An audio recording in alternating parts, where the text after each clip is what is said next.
Assalamualaikum warahmatullahi wabarakatuh. Apa kabar anak-anakku semua? Senang bertemu kembali dengan kalian. Saya Haji Iftitahul Jannah SAG MPDI, Guru PAI SMK Negeri 1 Bongas Indramayu. Kali ini kita akan membahas tentang materi meyakini qada dan qadar Allah Subhanahu wa taala. Tujuan pembelajaran kali ini, setelah kalian mengikuti media pembelajaran, diharapkan dapat yang pertama menjelaskan makna beriman kepada qada dan qadar.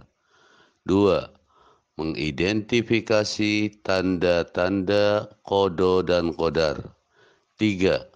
Menjelaskan dalil-dalil yang berkaitan dengan qada dan qadar. 4. Mengidentifikasi hikmah dan manfaat beriman kepada qada dan qadar. 5. Mengaitkan antara beriman kepada qada dan qadar Allah Subhanahu wa taala dengan sikap optimis, berikhtiar dan bertawakal. Yang terakhir, menganalisis hikmah dan manfaat beriman kepada qada dan qadar. Adapun pokok bahasan yang akan kita bahas, yang pertama, pengertian qada dan qadar. 2. Macam-macam takdir. 3. Tanda-tanda beriman kepada qada dan qadar Allah Subhanahu wa taala. 4. Dalil yang berkaitan dengan qada dan qadar. 5.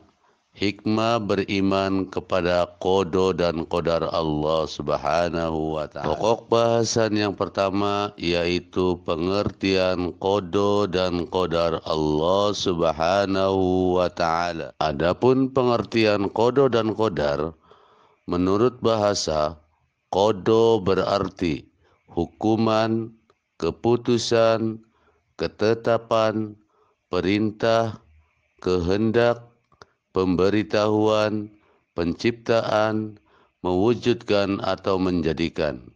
Sedangkan qadar menurut bahasa berarti kepastian, ukuran, kekuasaan, kemampuan, peraturan, atau perwujudan dan kehendak.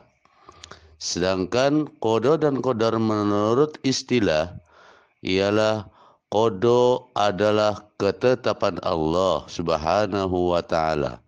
Sedangkan qadar adalah perwujudan atau kenyataan ketetapan Allah Subhanahu wa taala.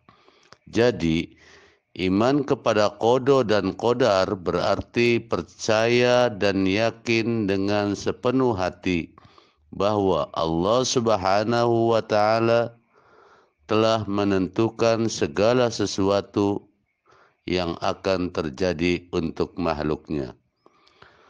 Qada dan qadar sering disebut juga dengan takdir. Adapun pokok bahasan yang kedua yaitu macam-macam takdir. Takdir terbagi menjadi dua, yaitu ada yang disebut dengan takdir mu'allaq dan takdir mubrom.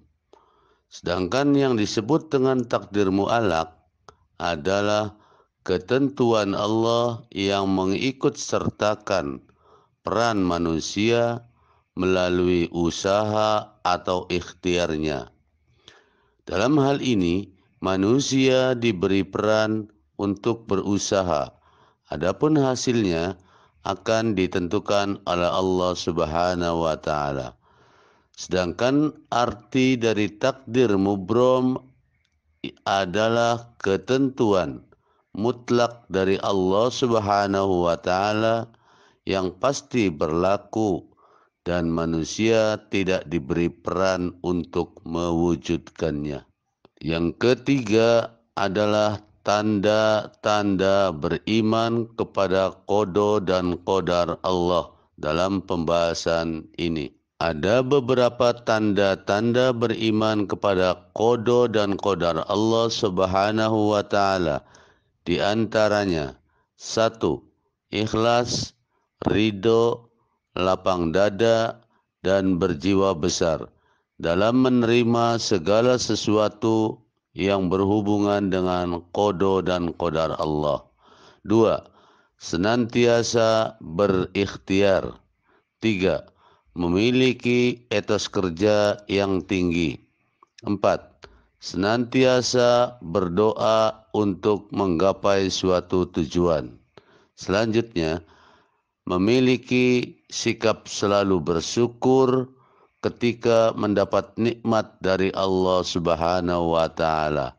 Yang terakhir, keenam, adalah memiliki sikap sabar, pasrah, dan tawakal apabila mengalami kesulitan, kesusahan, musibah, ataupun cobaan. Pokok bahasan yang keempat yaitu yang berkaitan dengan dalil qada dan qadar Allah Subhanahu wa taala. Dalil Al-Qur'an surat Al-Furqan ayat 2 yang berbunyi, A'udzu billahi minasy syaithanir rajim.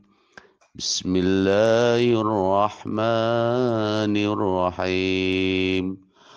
Alladzi lahu mulkus samawati wal ard wa lam yattakhidh waladan wa lam yakul lahu syarikum fil mulki wa khalaqa kulla syai'in faqaddarahu taqdiro. Artinya, yang memiliki kerajaan langit dan bumi, tidak mempunyai anak, tidak ada sekutu baginya dalam kekuasaannya, dan Dia menciptakan segala sesuatu lalu menetapkan ukuran-ukurannya dengan tepat. Quran Surat Al-Furqan ayat 2. Pokok bahasan yang kelima yaitu hikmah beriman kepada qada dan qadar Allah Subhanahu wa taala. Adapun hikmah beriman kepada qada dan qadar Allah adalah yang pertama, lebih mendekatkan diri kepada Allah Subhanahu wa taala.